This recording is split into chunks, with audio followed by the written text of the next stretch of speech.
Not being able to do a push-up is the rule and not the exception. And this is a problem for a number of reasons. It makes it very difficult to perform any other kind of exercise. Because you see, the thing is, anyone can perform a bench press. All you have to do is lower the weight enough. If you just press the bar, pretty much everyone can do that. And if you can't do that, then you can use a lighter bar or even some really light dumbbells. With a push-up, however, obviously, first of all, the lightest you can go is about 70% of your body weight. But also you have the fact that this is a more technical exercise. You need to brace your core in order to keep your entire torso rigid. And the same goes for pull-ups, and of course a bunch of other functional exercises, whether it's squats, whether it's cleans, whether it's anything with a kettlebell. And if you try and force your way through that stuff, you might end up getting injured. The thing is though, these are the people that have the most benefit from a functional program. If you can't brace your core, if you can't hold your body rigid, and if you can't move all your limbs with coordination, then this is going to mean that you feel more awkward, more tired, more stiff all throughout the day. At the same time, if you can't keep your core rigid throughout a movement like the push-up, then you're also going to struggle when it comes to carrying something a long distance, or even getting out of bed in the morning. You might find that you're very stiff, or that you put your back out. So instead of just trying to lose weight, instead of just trying to add muscle onto that kind of wobbly frame, instead we should focus on just building athleticism. And this goes whether you want to be really massively strong and in shape, or whether you're just trying to be a little bit healthier, a little bit more energetic, and a little more mobile.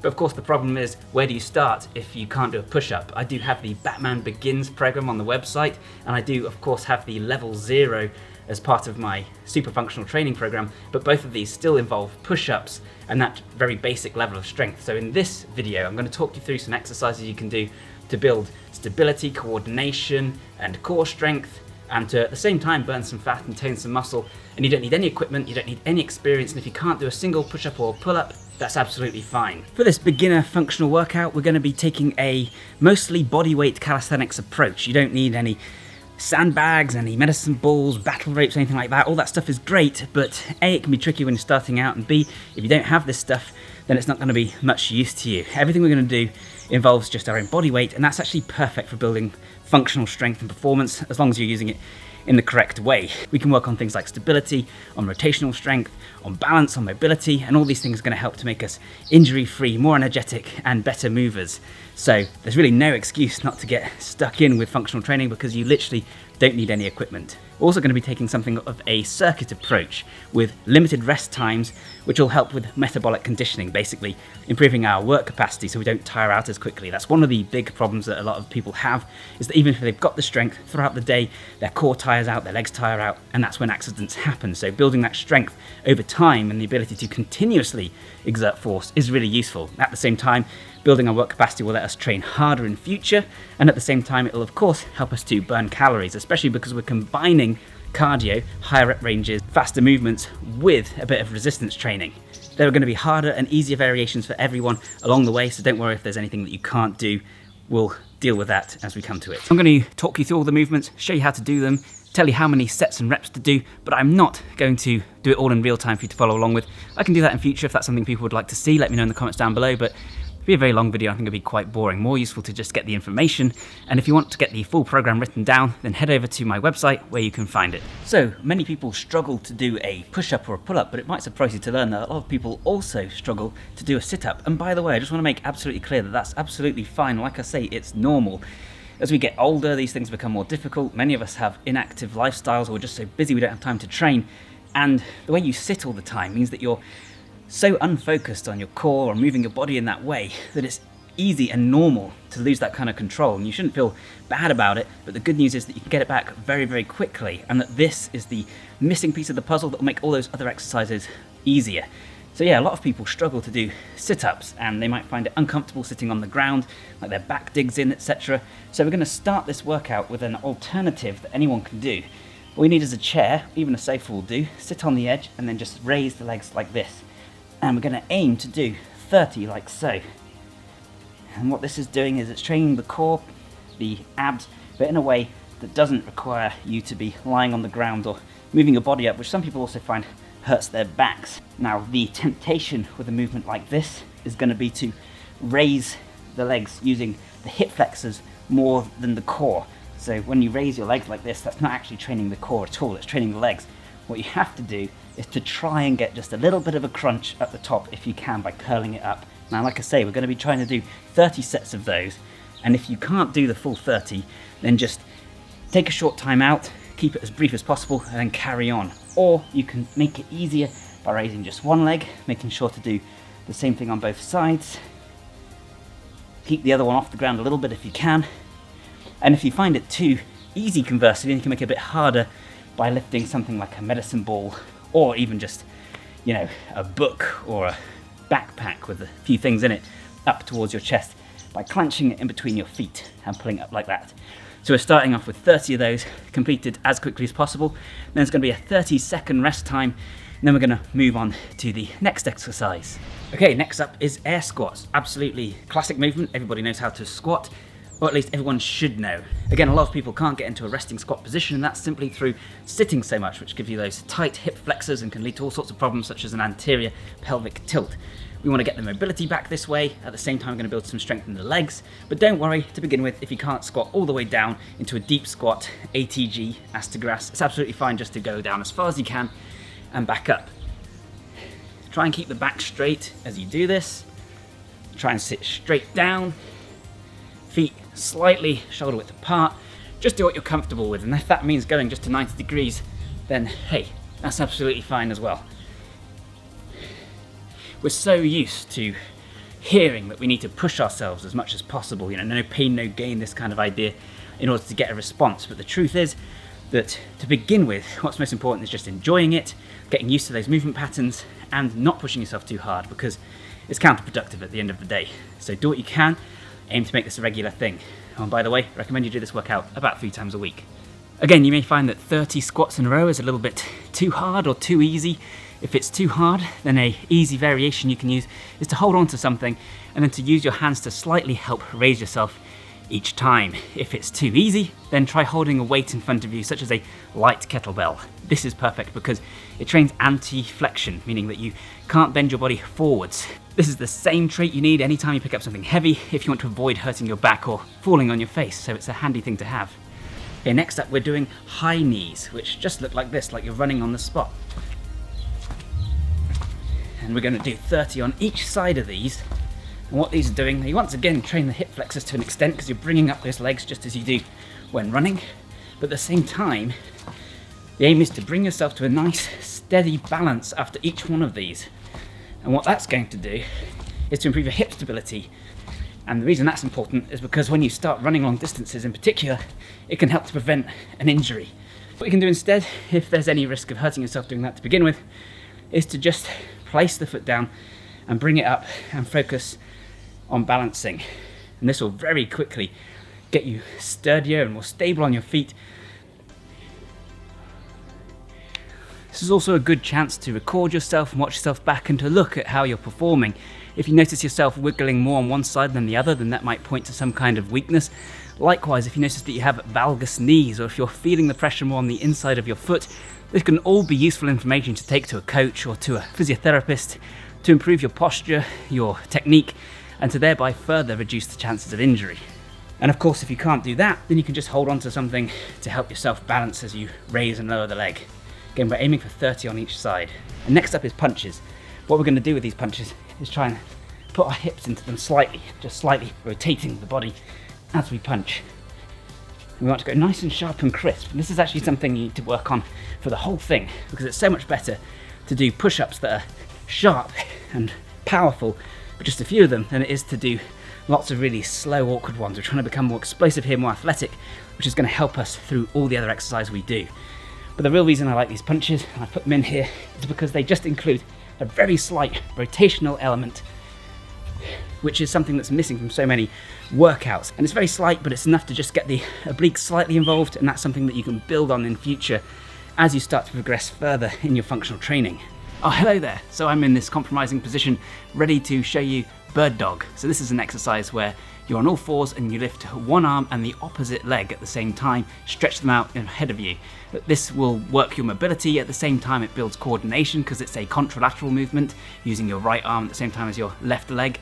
It also is very good for the core, and in particular the multifidus muscles, which are the very small muscles that run up the spine, and their job, they're rich in muscle spindles. Those are sensors that detect and predict movement, and what they do is they prepare you for movement. So if you're stepping down a step, it's the multifidus muscles that gets you ready, gets you braced for that slight drop that you're expecting. This is a really good thing to train if you want to prevent injury and at the same time improve your ability to move healthily and impressively. The key here then is not to perform this quickly, but to hold each position for a couple of seconds. Get the arm out nice and straight and the leg. And this time we're just going to do 10 on each side, and it's a bit of a nice break. Push-ups are a difficult one. Like I say, a lot of people can't brace their core throughout them, let alone muster enough pec strength to push themselves up. This makes it difficult to do enough volume to trigger the kind of response we want. So the solution is to do the incline push-up, which I think is even easier than doing it on the knees if you're still learning. And the great thing is it's extremely adaptable. So what you're going to do is you're going to grab a chair, a bed, a bench, anything you like, put your hands on it and then just perform a push-up like so from there. Again, it's important to keep your core as straight as possible, so you want your body to be in a nice straight line, and then you're going to try and perform 30 of those in a row again with a minimum rest in between.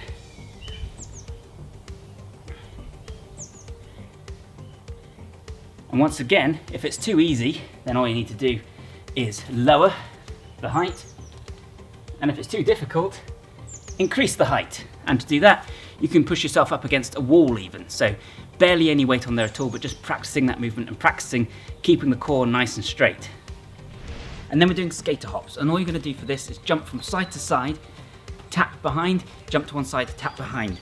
So you're landing on the outside leg, and then the inside one is coming across and tapping behind that one. And the reason this is useful, first of all, this is a movement in the frontal plane meaning side to side, as opposed to the sagittal plane meaning forwards and back or up and down. That's missing in so many workouts, especially beginner programs, and it's something again that we have to do all the time, just like that rotation. So we want it in there in some form to build that stable base. And at the same time, it teaches more coordination. It's a very basic movement, and if you can perform that, it's going to help you with all kinds of other things that you can add on to later on down the road. So I said you didn't need any specialist equipment, and then here I am hanging from a rope, but bear with me because this same exercise can be performed with any kind of setup, whether it's a towel draped over a pull-up bar, whether it's a towel draped around a door handle, or whether it's a towel draped around a bed. So a towel. But to be honest, you can also use a bed sheet or just literally anything you can hang from and pull yourself from. Trees are great. And basically what we're going to be doing here is a bodyweight row. So you're going to hang onto the rope, lean backwards, and then you're going to pull yourself up and down as you go. And again, the further back you lean, the more difficult it will be, and the more upright you are, the easier it is. So it's really adaptable to any difficulty level. This is a perfect exercise because it's the perfect counter to the push-up. So whereas the push-up is an anti-extension movement, this is an anti-flexion movement. You're practicing keeping your body in that rigid position, but now it's when there's something pulling on the front of you. Very similar to when we were doing the squats, but holding something light in front of us. And this is also a pulling movement, which we really need to balance out all of those pushing movements. Many beginner workouts only include pushing movements. Anything that's entirely on the ground is going to have a hard time challenging those pulling movements, which can lead to an imbalance where you're hunched over because all of your front muscles are pulling you forwards and you haven't built those back muscles to pull you back again. Seeing as we're hunched over anyways at the desk, which causes kyphosis and other issues, that's not ideal. That said, if you don't have access to a pull-up bar or a tree or a rope or a bed, then don't worry about it too much because we are just starting out, and trying to write the perfectly balanced program can actually end up standing in the way of progress. Just get doing something and then work on improving those missing areas later on. If you have to omit this exercise, it's not the end of the world. Next up, we're going to do some plank.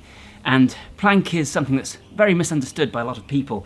There's been a lot of narrative on the web at the moment about plank being useless and not particularly helpful because we already spend so long in a anti-extension position and because it's not that challenging, etc, etc. But actually for someone who really lacks the core strength necessary just to keep their body rigid, this is a really good way to build up that basic strength there that's going to help you to perform better quality push-ups and all kinds of other exercises. At the same time, it can help you to prevent injury because there's the endurance aspect to it. Again, it's about not just being strong enough in the core, but being able to maintain that strength throughout a busy, tiring day and still not injure yourself. So, to perform plank, all you're going to do, put your arms on the floor and hold your body like so. And the most important thing is that you're braced in the core, and that means that your waist isn't sagging like that. It needs to be in the nice straight line position, and that's what we're working on. You can hold this for 30 seconds to begin with. That's absolutely fantastic. If that's too easy, go up to a minute. If If it's too hard, drop onto your knees and still try and hold that same position for 30 seconds.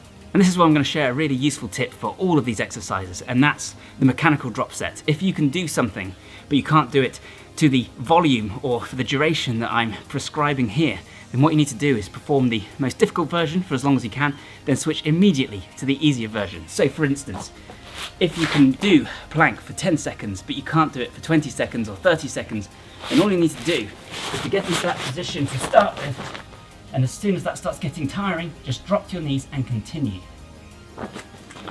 You can do the exact same thing with the squats, for instance. If you can do squats with a light kettlebell, perform those for as long as you can, and as soon as that becomes difficult, throw the kettlebell to one side and carry on performing those squats. And gradually you'll do more and more of the difficult ones and fewer of the easy ones. Mechanical drop sets, massively underutilized tool that are fantastic for all kinds of things. Essentially lets you train max strength and control, but at the same time to go for those higher rep ranges that trigger hypertrophy and improved endurance. So it's the best of both worlds. And this is a circuit, meaning that we're going to complete the entire thing a total of 3 times. That's the aim. If you can just do twice to begin with, that's absolutely fine. 30-second break between each exercise and 1 minute break in between each lap of the circuit, or 2 if you really need it. So I hope you found that useful, interesting, guys. If you did, then please leave a like and share it around. That helps me out immensely. Hit the subscribe button for more like this, and the bell button if you want to be notified when I post new videos. If you like functional training and you want to learn more about it, then you probably know already that I have a new book out called Functional Training and Beyond, which released very recently in the US and will be releasing soon across Europe and the rest of the world. Please check it out in the description down below. I massively appreciate all your support so far. Guys, the comments on Facebook were so just generous and kind, and I couldn't believe the response I got with so many people entering the contest. 3 people have now been selected to win the signed copy, so stay tuned, I'll be in touch and we'll get those sent out to you as soon as possible. To everyone else, thank you so much for entering. Again, thank you so much for the support. I appreciate it more than you know. I think I have the best community on YouTube, and I'm sure everyone says that, but I think it might actually be true in my case. I'm extremely lucky. So yeah, thanks for watching this one. Thanks for all the support up until now, and stay tuned for more coming very soon. Thanks for watching, and bye for now.